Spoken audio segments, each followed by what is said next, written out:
It's ANZAC round. I'm Tim Ginniver, and I'm here to tell you about the impact that ANZAC Day has on Port Adelaide Football Club and its people.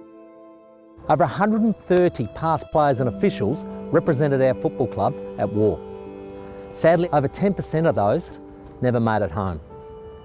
And we can't imagine the impact it had on those families.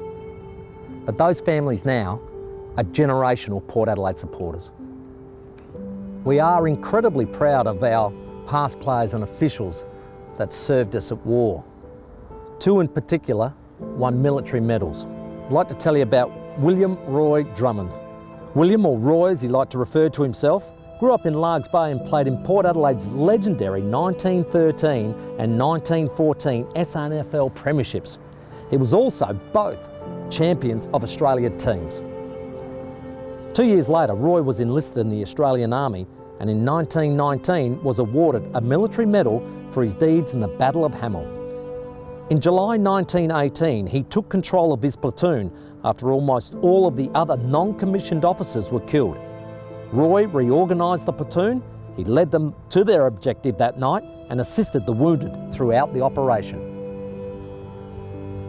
And then there's Bob Quinn. He's my hero. 3 times premiership player, twice Magarey medalist. Bob actually grew up in Birkenhead. He and his family grew up over here, just on that shore, and at night he would have to row a boat from that shore over to here, climb up on a ladder similar to this, and then walk to training at Alberton. Train, walk back, get in that boat and row home to sleep in a bedroom that was on the river with his brothers. Now that was life in the 30s. But in 1939, World War II was declared and the world changed. That in consequence of a persistence by Germany in her invasion of Poland, Great Britain has declared war upon her, and that as a result, Australia is also at war. Bob Quinn was awarded a military medal in 1943 for courage, leadership and devotion for his incredible deeds in the Battle of Tobruk in August of 1941. A serious shrapnel injury to Quinn, which blew a hole in his right thigh, threatened not only his football career, but his life. Remarkably, Quinn would return from serving his country to be captain coach of Port Adelaide in 1945 when he won his second Magarey medal 7 years after winning his first and 2 years after being awarded that military medal. It's truly an incredible story of bravery, commitment and leadership. The Quinn family story goes beyond Bob's heroics. Bob's younger brother George, who also played at Port Adelaide and also served his country, sadly was killed in July of 1942 at El Alamein. So as you can see, there's a deep connection between Port Adelaide and this country's wartime history.